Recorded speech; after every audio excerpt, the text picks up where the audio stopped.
Bienvenidos a News 24, el magazine de noticias, análisis en español de i24 News. Mi nombre es Carlos Burovich. Yo soy Damián Pachter y estos son los titulares. El vicecanciller de Rusia, Mikhail Bogdanov, en una entrevista exclusiva a i24 News, reconoce a Jerusalén Oeste como la capital de Israel. La ciudad de Taibe, en Cisjordania, festeja el Oktoberfest con buena cerveza, bailes y turismo.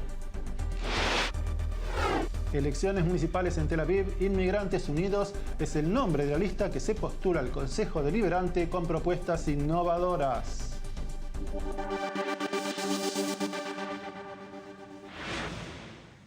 Tres hombres que sabían demasiado. ¿Qué tienen en común? Un periodista saudí crítico del régimen del príncipe Ben Salman entra al consulado de su país en Turquía, es asesinado y desmembrado. El presidente de Interpol, la organización policial más grande del planeta, desaparece en China y el mundo se entera una semana después que ha sido arrestado por el gobierno. Y un opositor al gobierno venezolano señalado como partícipe del intento de asesinato contra el presidente Nicolás Maduro se cae del 10º piso del cuartel del SEBIN en Caracas.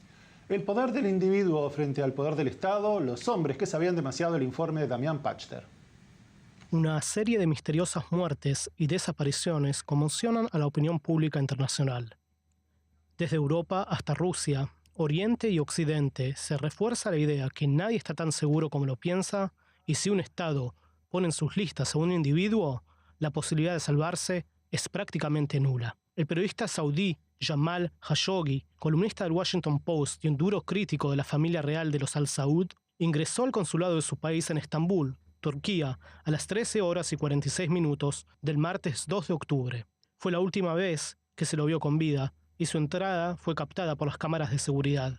Iba a buscar documentación relacionada a su divorcio mientras su actual pareja aguardaba en las afueras del complejo diplomático. No hay registros de la salida del periodista, al menos voluntariamente. Al día siguiente, el hecho se dio a conocer a través de las autoridades turcas, revelando un video con un grupo de 15 sauditas arribando desde el aeropuerto al consulado el mismo día de la desaparición de Khashoggi. Utilizaban una camioneta negra con patente diplomática, que fue luego conducida a la residencia consular. Las estimaciones son que Khashoggi fue interrogado por presuntos miembros de la inteligencia saudí, torturado y desmembrado en el interior de la sede diplomática. Hasta la fecha, se desconoce su paradero y la desaparición ya repercute en las relaciones de Occidente con Arabia Saudita. Meng Hongwei se despidió de su esposa el 29 de octubre y partió a su país natal, China, pero nunca volvió. Su desaparición trascendió una semana más tarde y hubiera pasado desapercibida si Hongwei fuese un simple ciudadano común. Sin embargo, Hongwei era el presidente de la Organización Internacional de la Policía Criminal, mejor conocida como Interpol.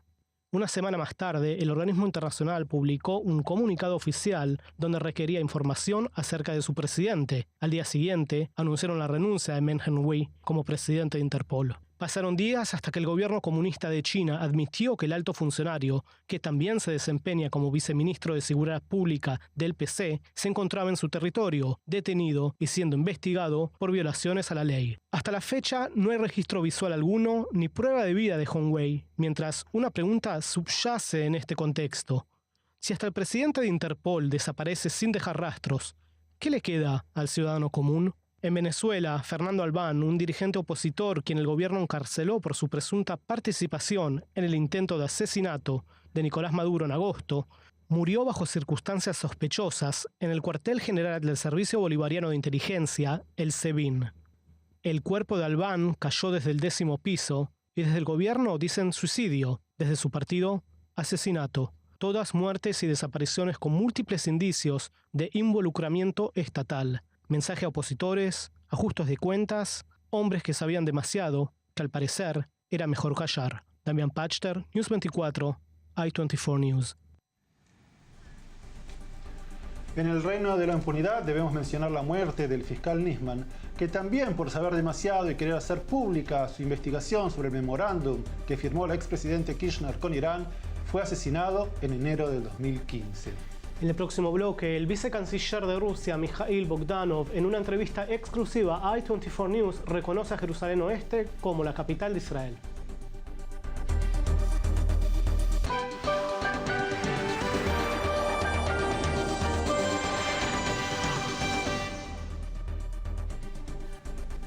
Gracias por estar con nosotros. Están viendo News 24 en español. En la isla de Rodos tuvo lugar el diálogo de las civilizaciones en las que i24 News participó como sponsor. Uno de los paneles trató sobre el paradigma del conflicto de Medio Oriente y tuvo como moderador a nuestro colega Eylon Levy, periodista de investigación de i24 News. Además, Eylon tuvo la oportunidad de tener una entrevista exclusiva con el vicecanciller de Rusia, Mikhail Bogdanov, y está aquí en el estudio con nosotros para contarnos acerca de esa reunión. Eylon, ¿cómo podrías describir a Mikhail Bogdanov? Hola, Carlos. Sí, Hola. Nosotros tuvimos la oportunidad muy excepcional de hacer una entrevista con el señor Bogdanov. Él es una de las figuras más importantes en la política exterior de Rusia. Es el vicecanciller de Rusia, pero también es el enviado personal del presidente ruso al Medio Oriente. Así que ha hablado con todos los líderes y todas las importantes más, todas las los personajes más importantes en la región. La entrevista comenzó hablando del incidente que provocó el derribamiento del avión ruso por parte del ejército sirio cuando disparó misiles tierra-aire contra aviones de la Fuerza Aérea Israelí. Escuchemos lo que decía. When through the fault of Israeli pilots, 15 people died, as our Minister of Defense said, the rules of the game have changed. Mikhail Bogdanov is Putin's man in the Middle East, the Kremlin's Middle East envoy and Deputy Foreign Minister of Russia. We met him at the Dialogue of Civilizations Rhodes Forum for a rare, in-depth and no-holds-barred interview. Mr. Bogdanov, last month in a tragic incident, the Syrian army shot down a Russian plane. Why did Russia blame Israel? I think that on this issue, the President of Russia and Minister of Defense have already spoken.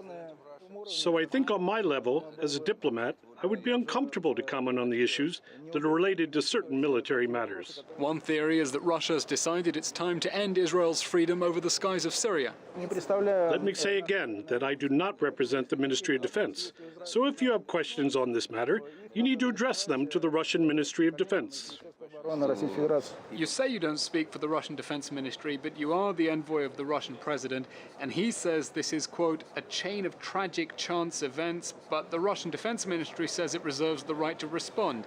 Are they playing good cop, bad cop here? I can't comment on that. I don't know. I don't know what you mean. Because I'm certain that all these issues are being discussed at the very highest level with the participation of the Ministry of Defense and other actors. What I'm saying is the Ministry of Defense statement I understand what you're saying. seems to be very different from the president. It's not my job to comment on what my president or Minister of Defense mean. It's not my capacity. Your country has now delivered the S-300 batteries to Syria, something Israel has vigorously resisted for many years. Does Russia understand Israel's security concerns? Of course we do. Therefore, for many years, despite requests from the Syrian authorities, there were even agreement and prepayments, and people were prepared. We didn't deliver the S-300 system precisely because the Israeli leadership asked us not to do so. But in this particular case, the rules of the game were violated, so the rules of the game have changed. The rules of the game were violated when Israeli pilots used a Russian aircraft for cover, knowing how it threatened the Russian crew. Eylon, el contexto de este incidente tiene que ver con la guerra civil de Siria, que ya tiene más de 500.000 muertos, 13 millones de personas desplazadas. Assad recupera el poder sobre el territorio gracias a dos aliados, que son Rusia e Irán. Israel demanda que Irán no se acerque a nuestras fronteras. ¿Qué dice Bogdanov al respecto? Sí, Bogdanov nos dijo, como vimos, que Rusia entiende las inquietudes de Israel con relación a su seguridad en Siria y por eso Rusia no había dado las baterías de S-300 a Siria porque entiende las inquietudes. Dicho eso, insistió en que Siria es una nación soberana y por eso tiene el derecho de tener fuerzas iraníes sobre su terreno, aun si a Israel no le gusta eso. Escuchemos vamos a Bogdanov. Esto le decía Bogdanov a Eylon al respecto de la presencia rusa e iraní en Siria.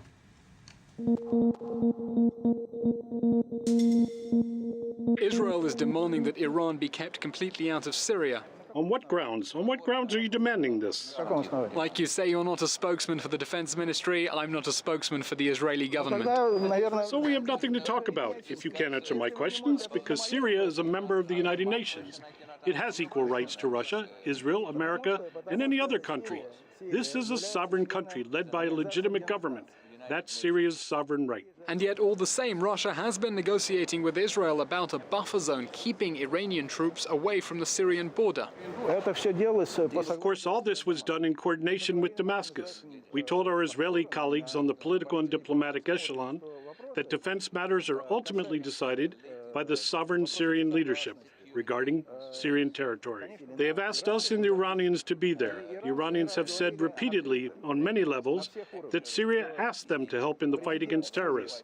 And when Mr. Assad tells them that their mission is accomplished and they are no longer needed, they will leave Syria, just like us. Skeptics might look at Russian policy and say, with evidence of Russian interference in the American elections, poisoning of the Skripals and the invasion of Ukraine, that actually it's not credible to say that sovereignty is what's driving Russian foreign policy.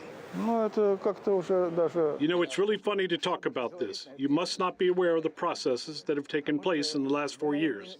Regarding Ukraine, I want to ask our European colleagues. There were elections, and we were only waiting to implement that agreement between the legitimate president and the opposition, which was guaranteed by Germany, France, and Poland. Did it happen? Where are these guarantees? Where are these elections? And where is the legitimate president? And you are talking about credibility?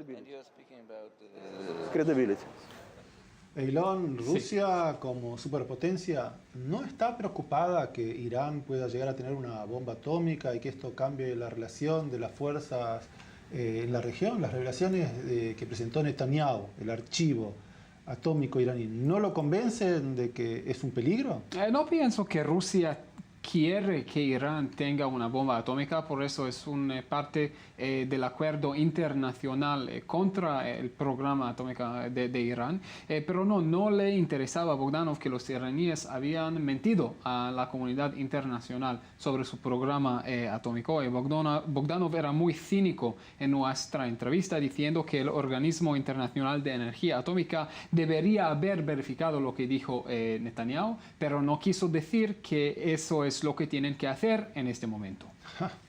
Hasta el día de hoy no hay mucha reacción internacional respecto a las revelaciones del archivo nuclear iraní, que fue secuestrado según las fuentes israelíes. Sí, según prensa extranjera, por Israel. Pero sigamos, Bogdanov le responde a Eilon Levy acerca precisamente de los archivos nucleares de Irán y sobre el proceso de paz en Medio Oriente.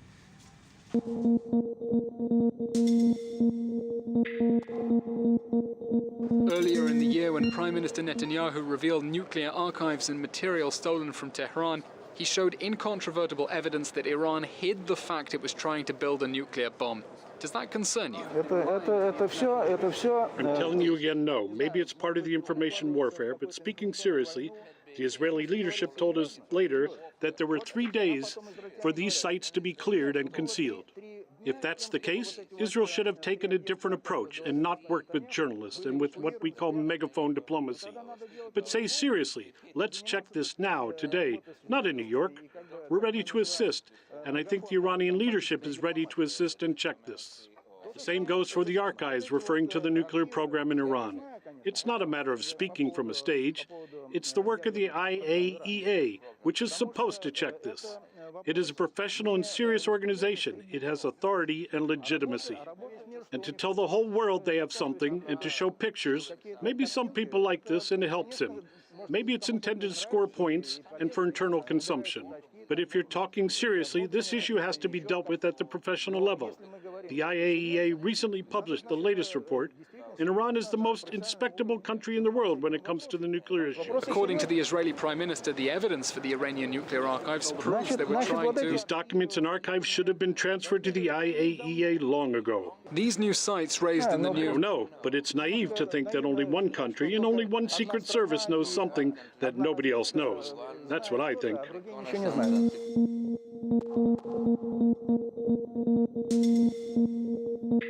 If the Israeli leadership appeals to the United Nations on Iran, it has to appeal to the United Nations on Palestinian issues too. how to solve the Palestinian issue.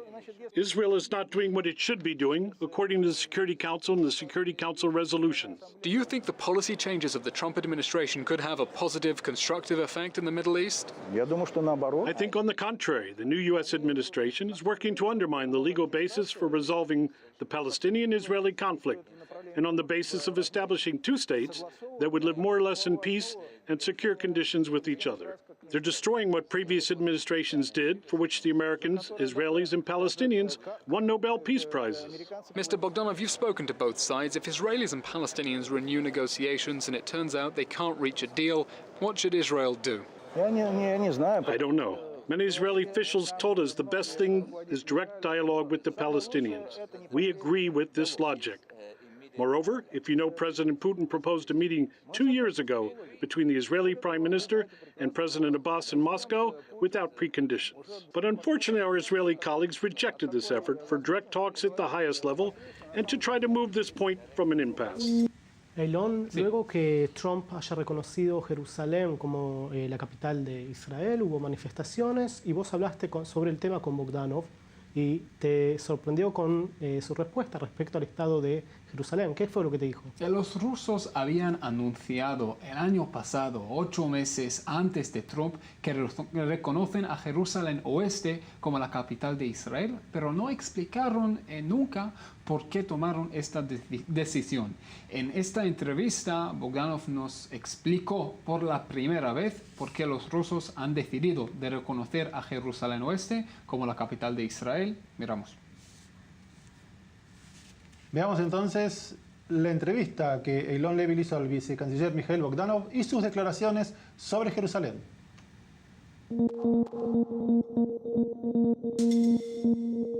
Last year, Russia surprised Israel by recognizing West Jerusalem as Israel's capital. Why did you do that? Sometimes we notice that there are certain elements of irrationality in our approach. As you know, many years ago, we gave early recognition to a Palestinian state on the 1967 lines with the capital in East Jerusalem. And we asked ourselves a question: what about West Jerusalem? If we say East Jerusalem is the capital of a Palestinian state, then logically, West Jerusalem would be the capital of Israel.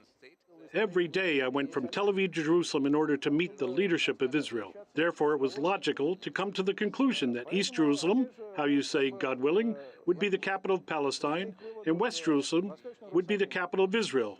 Logic. If it's illogical not to recognize West Jerusalem as the capital of Israel, why is it logical to keep the Russian embassy in Tel Aviv? The transfer of the embassy, I think, is a technical issue, but I think it needs to be resolved in a balanced way. We have recognized East Jerusalem as the capital of Palestinian state. Can we transfer our representative office in Ramallah, which is not yet an embassy, to East Jerusalem? We support a balanced policy. If we transfer our embassy to West Jerusalem, which we recognize as the Israeli capital, what should we do with East Jerusalem, which we have recognized as the Palestinian capital? Okay, Mr. Bogdanov, when are we seeing you next in Israel? I hope that quite soon. Hopefully. Thank you very much. Thank you. Elon, ¿tenías algo interesante para comentar, para remarcar sobre la entrevista con Bogdanov? Sí, pregunté a Bogdanov si Rusia va a presionar a otros países a reconocer a Jerusalén Oeste como la capital de Israel. Dijo, no, es para los otros países decidir, pero si países europeos reconocen a un Estado palestino y a Jerusalén Este como su capital, sería lógico reconocer al Oeste como la capital de Israel también. Elon, muchísimas gracias. Felicitaciones por la entrevista. Ya regresamos con News 24 en español.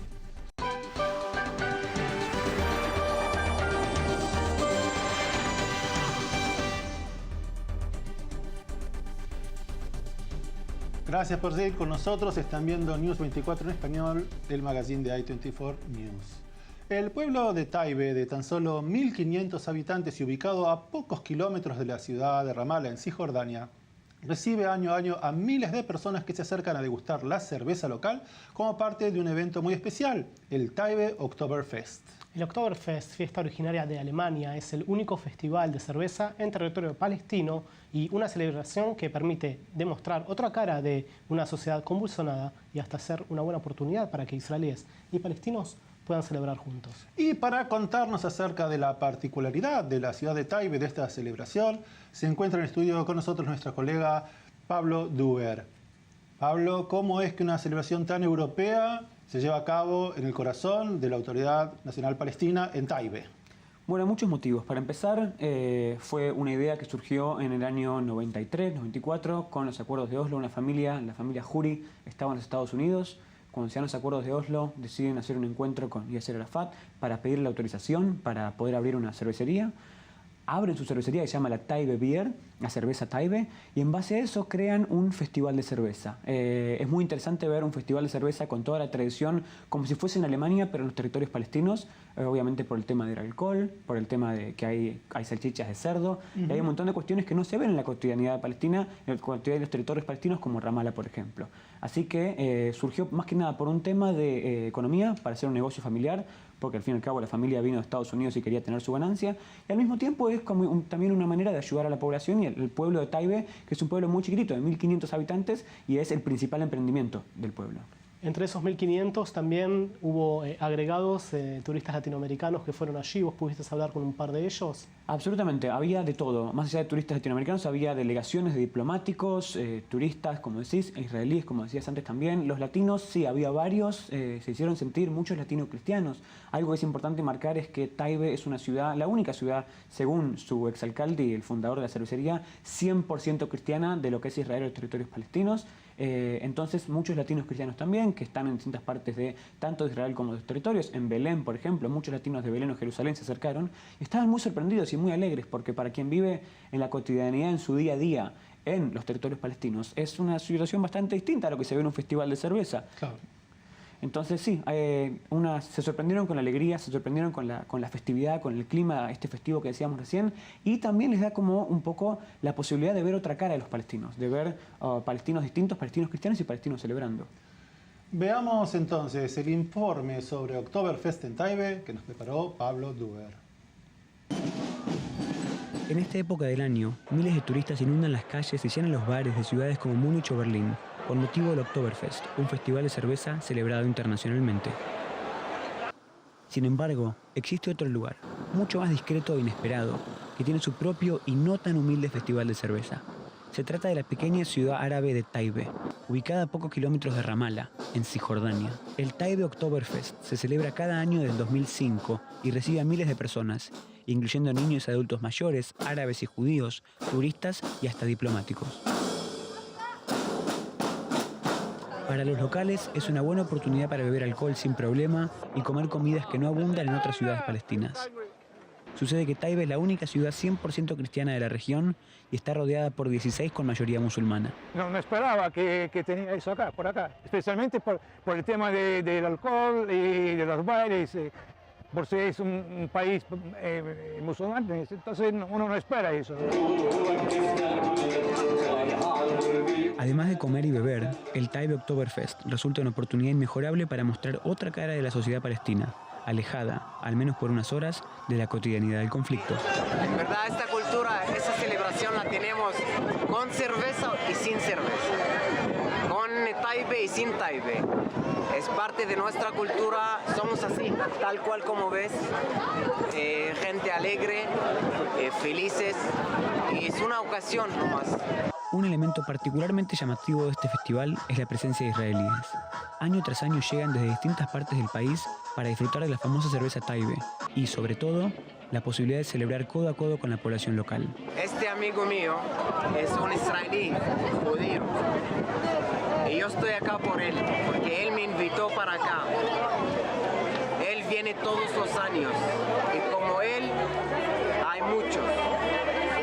Y ojalá que sean mucho más y que celebramos, porque al final y al fin y al cabo no tenemos otra opción, sino vivirlo juntos, celebrarlo juntos, disfrutarlo juntos y estar juntos. No hay otra opción.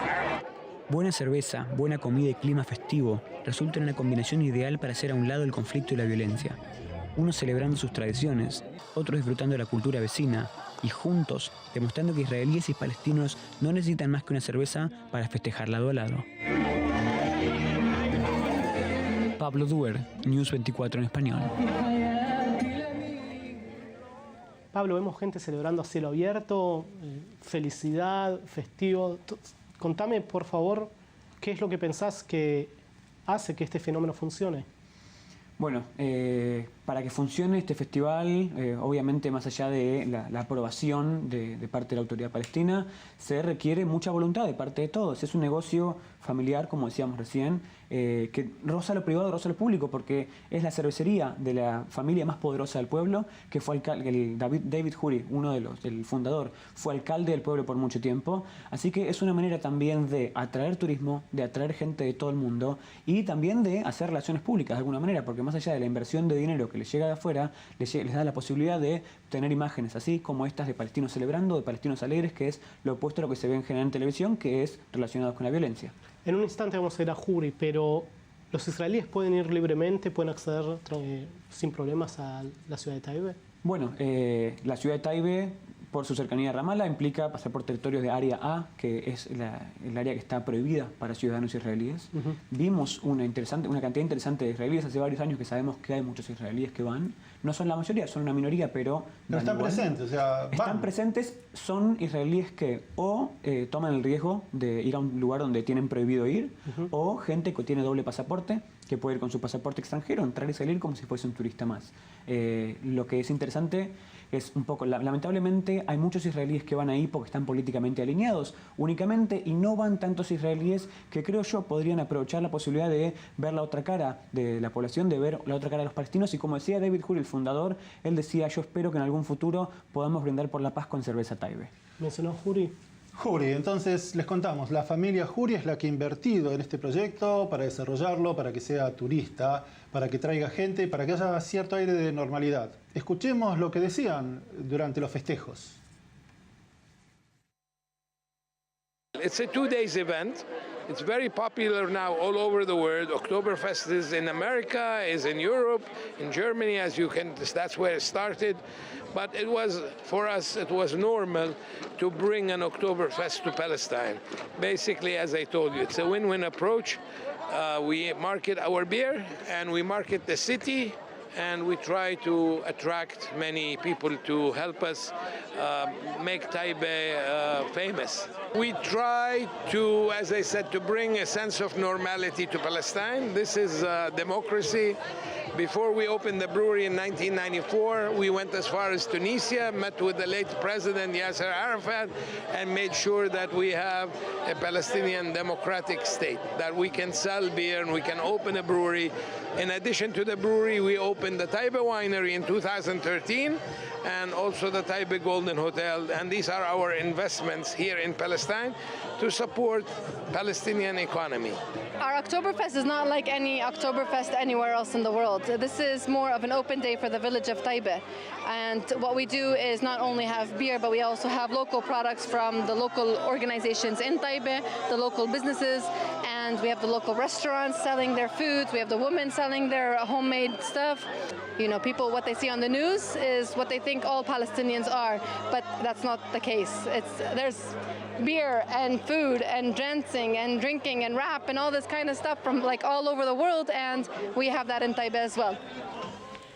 Pablo, este es un síntoma de normalidad, diríamos. ¿Se puede replicar en otras áreas de la autonomía palestina con los israelíes? Bueno, con israelíes es más difícil, pero yo creo que poco a poco los israelíes pueden ir accediendo a esta otra cara de los palestinos, que tienen, como sabemos, muchos eventos similares a este, a menor escala, pero los tienen. Bueno, muchas gracias por tu informe. En el próximo bloque, Rodrigo González, ciudadano israelí de origen chileno, nos cuenta sobre su trauma después de la guerra del Líbano. Ya volvemos.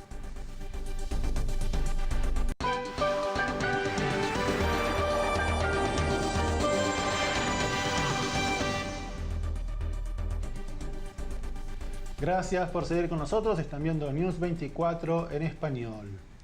Rodrigo González, ciudadano israelí de origen chileno, hace poco tuvo la oportunidad de que se vea en Israel a través de un documental que preparó el canal 10 de este país, que se llama La batalla que nunca termina.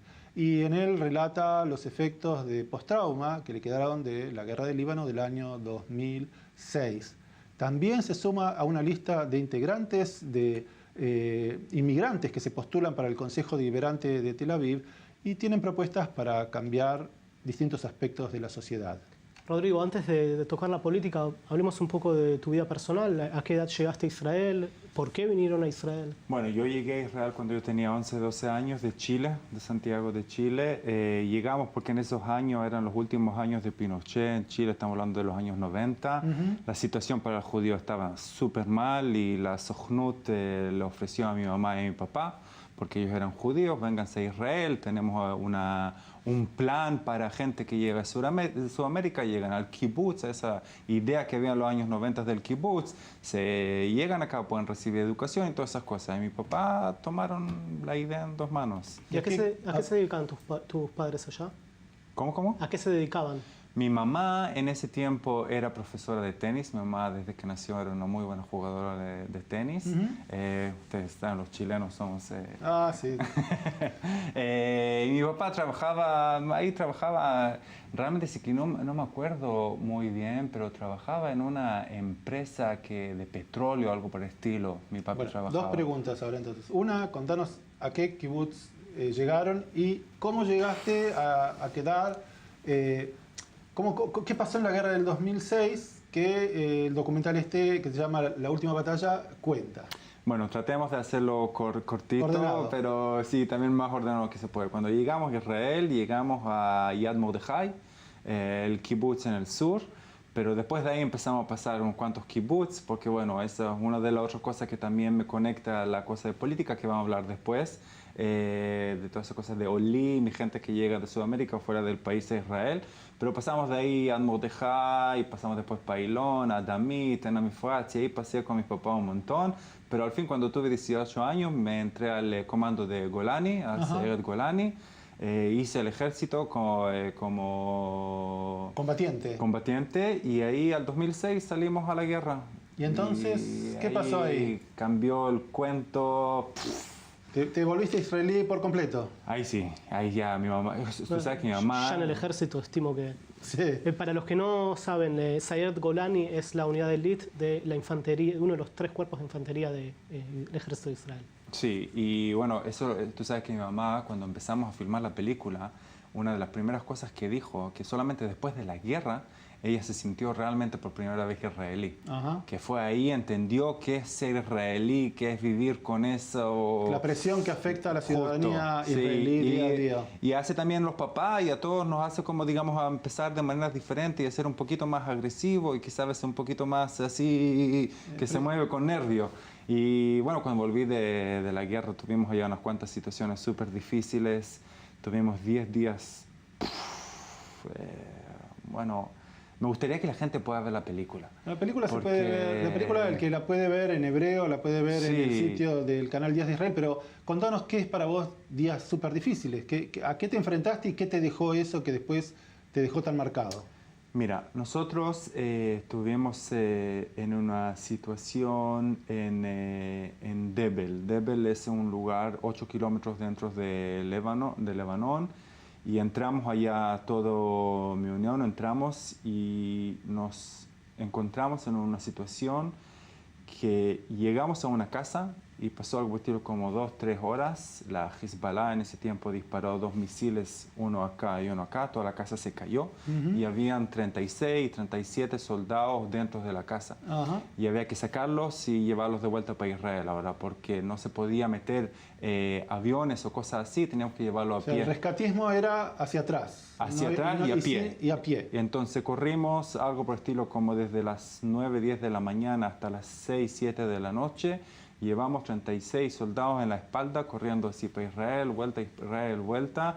Y realmente que fue una cosa súper traumática porque no llevamos soldados sanos, llevamos, digamos que se puede decir, partes de soldados o cuerpos de jóvenes que es lo que pasó. Y después cuando llegamos aquí, mi unidad y mis compañeros del ejército, que realmente eran muy buenos amigos, estábamos todo el tiempo juntos y pasábamos un montón de tiempo juntos, nos separamos uno del otro y cada uno se perdió por 2-3 años. Y después que me di cuenta que 2-3 años cada uno no estuvo en contacto, no sé dónde encerraron, se fueron cerrando. Sí, se fueron cerrando y también se fueron, como digamos, hubieron 6-7 que dejaron el país. Y después que pasó toda esa cosa, me dije a mí mismo, bueno, ¿qué pasaron esos 3 años? Ahora yo también ni siquiera entendía lo que yo tenía. Yo ni siquiera sabía que eso era post-trauma y que por eso dejé de trabajar en la tele y dejé de hacer mis cosas que yo estaba haciendo. Y solamente cuando empecé a trabajar en la película entendí que esa es la situación y que por la guerra y por las cosas que pasamos y las cosas que tuvimos, afectó a mis compañeros que dejaron a Israel y empezaron a dejar sus parejas y tuvieron problemas las de la guerras familia. tienen consecuencias. Justo. Y la gente queda marcada. Sí, sin y eso fue una cosa que yo, digamos, algo de como 3, 4 años trabajé también en la película que subió en Canal 10 y ahora la estamos traduciendo para que se vaya también para un poquito para Sudamérica, que es una cosa que yo quiero que se vaya también en español. Estamos tratando de meterla al cine. Pero los 3 últimos años he trabajado y he hecho un montón de cosas que tienen que ser por los soldados que vuelven de la guerra. O sea, colaborás para que de alguna manera los otros no pasen lo mismo que te pasó a vos. Sí, que también la gente lo conozca, porque en Israel es como que, digamos que los soldados van a la guerra y todos dicen, ah, qué lindo, ah, qué bien, pero cuando vuelven todos se olvidan de dónde estuvieron y qué es lo que pasaron allá. Y esa situación es una situación que hay que cambiarla. Yo creo que aquí en Israel... Y bueno, ir hoy a la Knesset y cambiar las cosas a mí mismo no puedo, pero yo sé hacer películas y me gusta hacer películas, entonces por lo menos es lo único que puedo hacer. De esa manera podés de alguna manera expresarte. ¿Hablamos de política? Y sí, en este contexto, una persona que viene de Chile va al ejército, pasó lo que pasó y decidiste meterte en política. Precisamente el 30 de octubre hay elecciones municipales, te sumaste a la lista de los inmigrantes, los OLIM, nuevos inmigrantes, y la lista va por el Consejo Deliberante de Tel Aviv con propuestas para ganar y generar cambios en la sociedad. ¿Cuáles son los objetivos de la lista en la que formas parte? Mira, yo voy a contar, bueno, mi cuento, mi parte, porque yo creo que eso también es el cuento de los inmigrantes, digamos, que no también son inmigrantes, porque todos pueden decir que, digamos, no sé, en español, ¿cómo realmente se puede decir a gente que es Olim? El Olim es el inmigrante. Pero Olim es como, digamos, una cosa que es más conocido por la cultura de Israel, porque no hay ningún lugar diferente en el mundo que se hace aliyá. Sí, es cierto. En Israel está todo más institucionalizado. Tenés cuerpos, órganos del Estado que te ayudan en ese proceso. Muy bien. Y eso es una cosa que pasa en el país. Pero digamos que si esta cosa pasa en Tel Aviv, no pasa. Lo que pasa en Tel Aviv es que pues, cada año nosotros vemos que algo como 3.000 personas, 3.000 jóvenes nuevos llegan a Tel Aviv. Ahora, después de casi un año, todos esos 3.000 jóvenes dejan Tel Aviv. Digamos, no tienen aquí dónde sentarse, no tienen dónde estudiar, no reciben ninguna cosa. ¿Otra vez el número, Rodrigo, de 3.000? 3.000 inmigrantes jóvenes. Sí, pero no sé, para mí es un poquito difícil decirme inmigrante porque lo voy a seguir llamando Olim, porque la gente, los 3.000 Olim llegan de Francia, de Estados Unidos, de Rusia, y ellos llegan con cuerpos y con cosas ordenadas, ellos llegan con un cuento que, digamos, nosotros tenemos que llegar acá a Israel y vamos a recibir así, así, así, así, y al momento que llegan acá esas cosas no son de verdad. Justo el año pasado cerraron un Ulpan aquí en Neve Tzedek. Ulpan es para aprender hebreo. Justo que son una de esas partes del programa y eso del proyecto, digamos, que traer aquí los Olim, y de repente esa cosa no hay. Otra cosa que pasa es que mucha gente, o digamos muchos jóvenes, llegan para pasar a hacer el ejército. Ahora, cuando uno entra a hacer el ejército, es muy lindo y muy bueno hacer el ejército, pero otra vez llegamos a ese cuento que tú después que pasan esas cosas tienes que llegar a una casa, tienes que sentir una parte de algún lugar o una familia.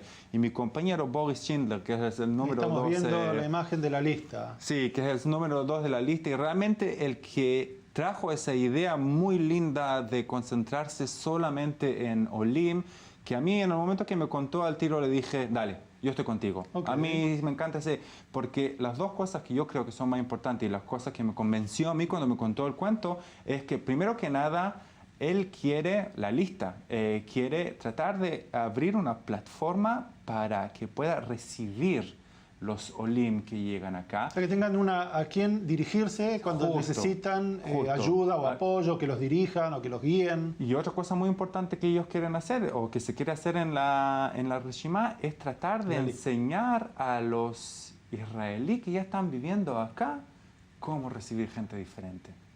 Que yo creo que esa es la cosa que es más importante y que más me tocó, porque cuando yo llegué a Israel, yo pasé tantos kibbutzim, pasé tantos lugares y me tomó tanto tiempo hasta que llegué y encontré mi casa, que bueno, hoy es en Tel Aviv, ya estoy viviendo en Tel Aviv casi 20 años, entonces que es mi casa. Yo creo que es tan importante enseñarle a gente que está viviendo acá qué es una persona que llega de otro lugar y qué es la que viene con otra cultura, con y la otros experiencia modales, de estar sin mamá, sin papá, sin lugar, sin conocer la cultura, sin idioma. Y eso yo creo que es una cosa que hay que solamente acordarle a la gente, que Israel es un país que hace aliyah. Y si nosotros estamos llenos somos todos inmigrantes de alguna manera. Se puede decir, sí. Yo siempre digo que soy como un inmigrante. Rodrigo, en títulos, si tendrías que enumerar 3 dificultades, las más importantes que enfrentan los inmigrantes, los olim, al llegar a Israel, ¿cuáles son y cómo proponen solucionar esos temas? Mira, yo creo que las dos que dije son realmente la educación, que a mí me encanta la idea esa, que la Reshimá quiere tratar de enseñar al israelí que ya está viviendo acá, que quiere abrirle la cabeza y mostrarle que está llegando una persona fuera del país, que es una parte de la cultura israelí, a hacer esa aliyah, y quiere mostrarle y decirle, mira, lo que se necesita es un poquito de paciencia. Lo que necesita es que tú logres entender que está llegando esta persona y ahora él va a pasar 1 año, 2 años muy difícil. Entonces trata de ser más paciente, trata de ser más abrir la cabeza, ofrecerle lugares de trabajo, ofrecerle lugar donde puedan estudiar, donde puedan dormir, tratar de encontrarle las cosas. Tengo una pregunta que tiene que ver, por ejemplo, muy cortito. La reválida de los títulos yo creo que es un tema también en el que los inmigrantes necesitan ayuda. El título reconocido en la universidad o una profesión en el extranjero cuando llegan acá no siempre es validado. Pero eso yo creo, mira, también es una cosa que se está tratando de tocar hoy y también tratando de hacer que sea una parte de la lista y tratando de entenderlo, pero la cosa que con mi papá y mi mamá me pasó eso. Cuando mi mamá llegó, era profesora y tenía tu título y había estudiado en la universidad y todas esas cosas, y cuando llegó acá no lo conocieron.